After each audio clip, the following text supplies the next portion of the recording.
morning everyone. Welcome back to Tally Prime Snippet. And in our previous 3 videos we saw how to create a company, how to alter and delete, and as well as we saw how to add a balance sheet in Tally. In today's point we are about to see how to add a trial balance in Tally. Last time I did everything in ERP. I just showed you how to work in Tally Prime, but this time around I wish to put them in a Tally Prime software itself so that I can view the data point in Tally Prime. Okay, let's jump into the video and see how we are about to do this process. In our previous video I just created a balance sheet. In this video I'm going to create a trial balance. Please do remember or to take some more time on this component. You have to answer them correctly. In here I didn't show the grouping under which the respective ledger will come into play. So for 2 reasons, this is a little shorter trial balance that I have here, so that I don't want to spend too much of time on elaborating them, and then I can make it neat and tidy for you. And this allows you to make things better, and we are going to make some certain changes here because Tally does it in one dimension, but we are going to make some certain changes in here which allows us to do things even better. Let's see how it's going to work for us. So let me create a new company for us. When I go back to my Tally Prime, we all know how to open Tally Prime again. So let me just anyway open it one more time for our viewers who are new to our list. So I'm opening Tally ERP 9 for us, and then we'll see how we're going to work with a new dimension here. So when you are working in an educational version, your first screen will be this. Don't worry about it, just press T and then you can continue working on it. So now I would like to change the path where I want to store my data. So I'll come back to the bottom point and I'll give a click or an enter in up, and then I will again give an up. I'll go to Prime, and then I'm going to create that right now. So if you want to set this as your default directory, you can do that also. So I want to specify this. To specify a default directory, I'll go to my top screen called data, and then I'm going to change the data path here. So I'm going to give an enter here, and I'm going to go for an up, and then choose the prime location here and then do it. So now the company data path is in d:/Tally Prime again. So I'm okay with that. So now I'm going to give an escape, and you can see that automatically it is choosing the right list. So I'm going to create a new company here. I'm going to say my first trial balance in Tally.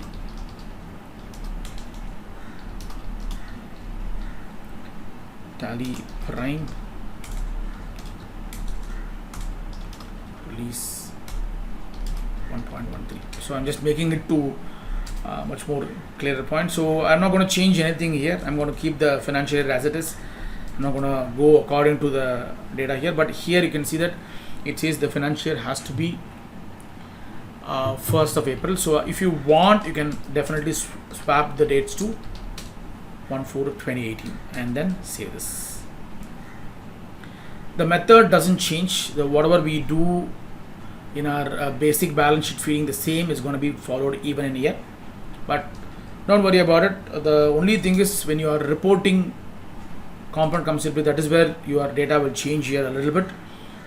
And when you are feeding it, you're not going to only feed a balance sheet item, you're going to feed all the ledgers irrespective of the liabilities and assets. You'll be adding the purchase and sales ledgers.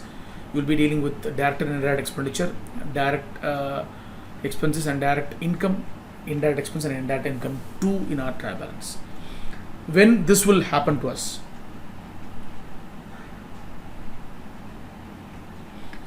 So when I deal with such scenarios, so we have to be a little more careful and we have to pay a little more attention to details. So it starts as usual. So I want to see whether do I have a cash and profit and loss account prevails, because when I do feed a trial balance, it's nothing else. I am writing an accounts in between a financial year. It's not, I'm starting the data from the first day of the next financial year. I'm starting the data in between. So if that is the case, probably I would have done this logic either in the middle of the period. So I want to try it Tally Prime and see how it's going to work for me. So far I would have maintained everything in manual way, but now I'm converting that into a systematic way of accounting. So in that place we will be inserting our usage, which we will be having two kinds of books running through. One is we maintain whatever we maintain already, and we are trying that to achieve that in Tally 2. If that situation comes into play, that's where we normally feed a trial balance.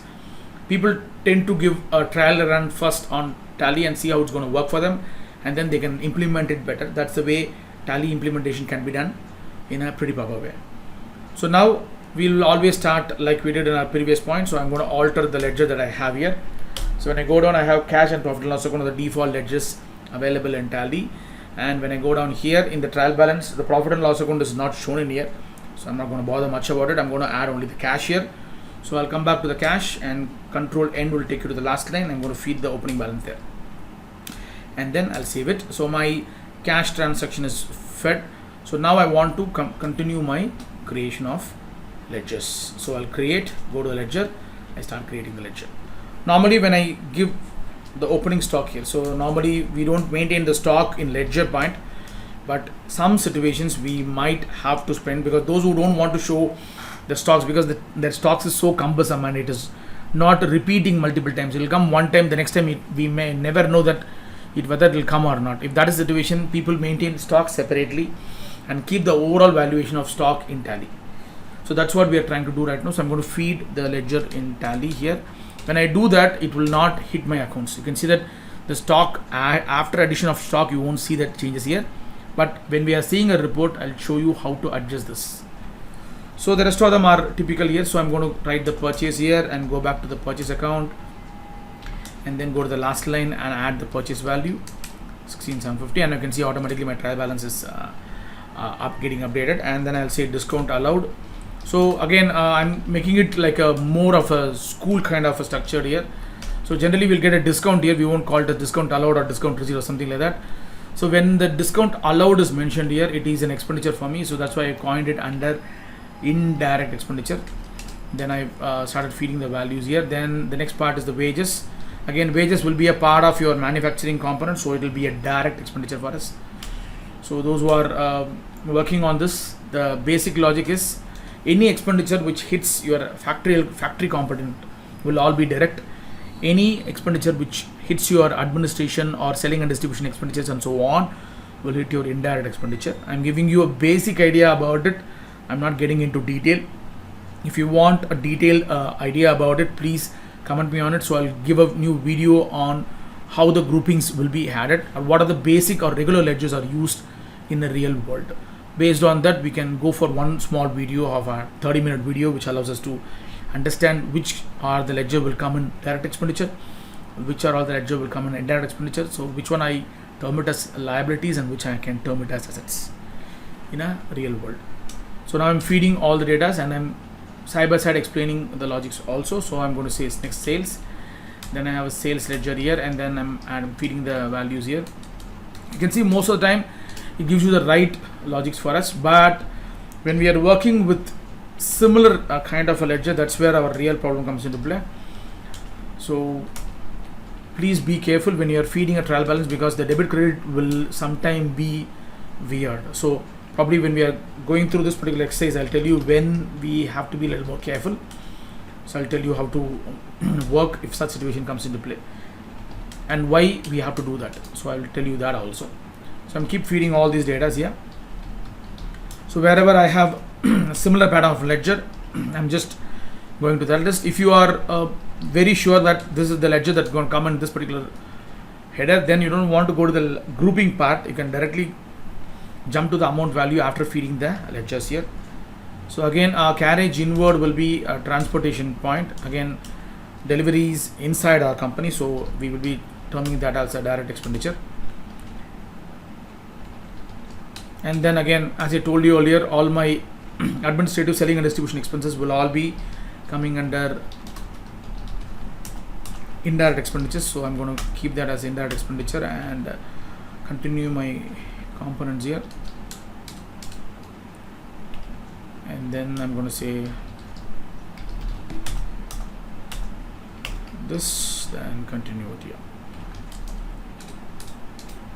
So now for the first time, I know the next ledger is going to come under indirect expenses. So I'm going to just say interest, then giving an enter, and then jumping to the last line and feeding the value in, because I know that it is going to be a part of my indirect expenditure grouping.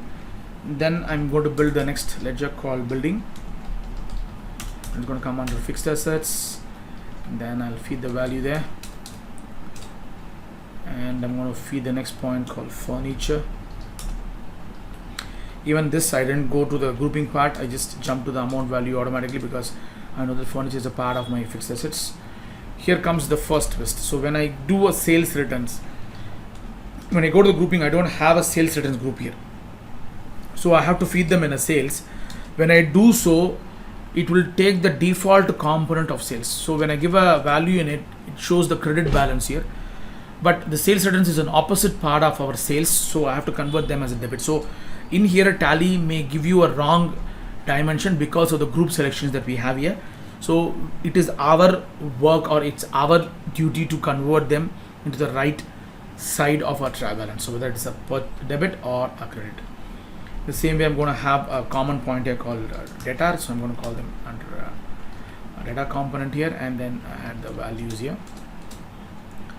As usual, get that bill wise details box, so we are leaving that. And then again, when I use the creditor, even I'll get at that situation too. So when I feed my creditor value here, automatically you can see that the bill wise details pop-up comes up here. So I'm going to just leave them. I'm not going to feed anything as I don't have enough value here.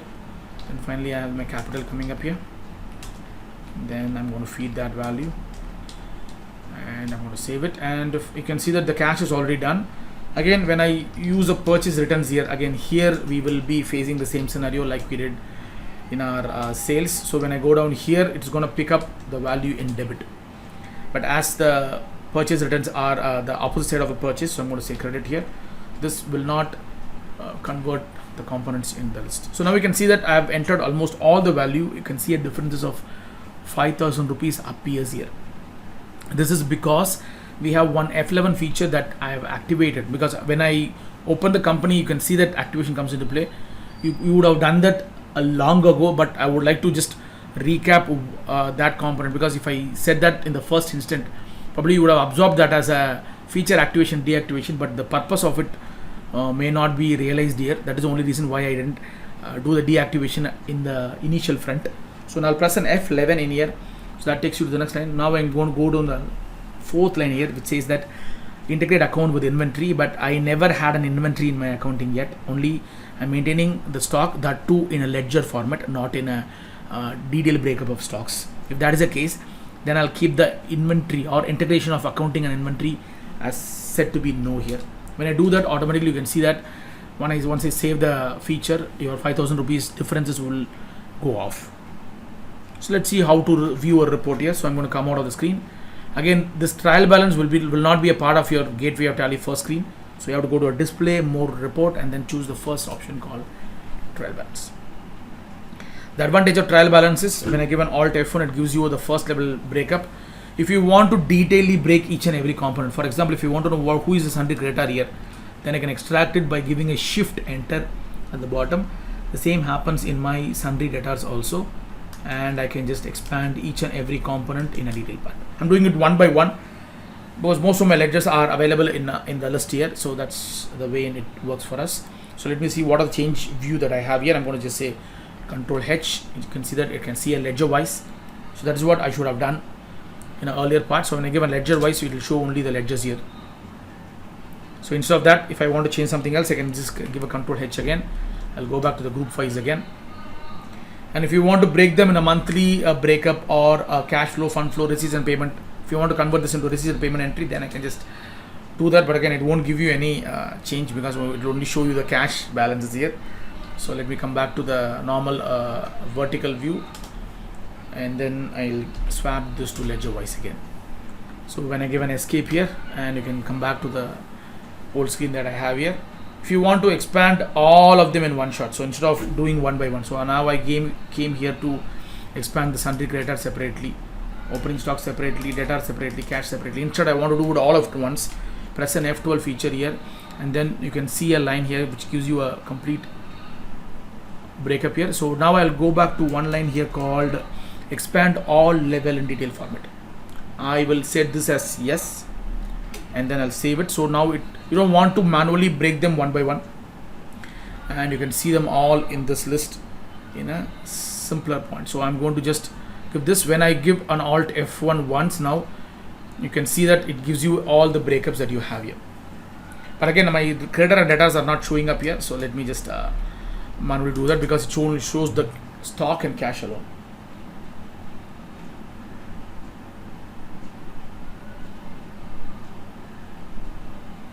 So this is the way we are going to work here. So this is how we feed the data part for us. So now I'm going to give an escape here, and this is the way we check our trial balance here. If you can even still go to a balance sheet, so whatever the item that reflects your balance sheet can be seen in here. Sometimes what happens is, when we are working with a stock, so we might end up on the month end stock. So on 30th of April, if my stock is changing here, I can manually feed them here. So this is the way we maintain our stocks every now and then. So if you want to do it for a daily basis, you can also do that. So I'll come back to my closing stock. When I give an enter, you can see that I have an opening and closing balance comes here. When I give an enter, you can see everyday stock. If you want to maintain here, you can definitely do that. So I'm going to say 2418 or maybe 1418 again. It is 6,000 rupees. Today I bought something here. Then you can see that it's going to show you 6,000 on the right hand side. When I give an escape, you can see the profit has been raised here because I bought stock. Now the stock shows on 1st of April as this. The advantage that of this is I can add any number of data. So for example, on 10/4 my stock is changing to I cannot use a list, I'm sorry, but in 1/5 the stock is changing to 7,500. I can just see that, and I have to change the report here because my report date is still on 1st of April. Give an Alt F2, convert this to until May 1st. Then you can see that the profit is raising here and the stock value is also changed here. As I'm using a educational version, so I may not able to feed multiple dates here. I can do 1, 2 and 31. These are the 3 dates that are allowed in my educational version, not the other dates. So this is how we feed our trial balance in Tally. So with furthermore point, the next logic that we will see in our next video will be our inventory point. So I'll teach you how to create an inventory breakup in Tally Prime, and it was really good, the experience. And as we go forward, as I'm exploring more, I can see a lot of good things, which was nice. Again, we are get used to Tally ERP9 a lot, so we still follow the Tally ERP9 style of working. But again, if you can swap yourself a little bit, you can adjust yourself a little bit according to the Prime does something in a much more cleaner way and a much more better way. So I felt it is nice to have such scenario. So this is great to have Tally Prime here, and this makes each and everybody's workout easier. So with this, I'll sign out today's video, and stay safe, stay at home, wear the mask if you can.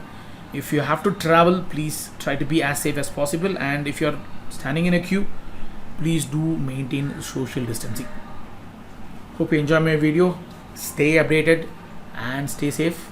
Happy accounting.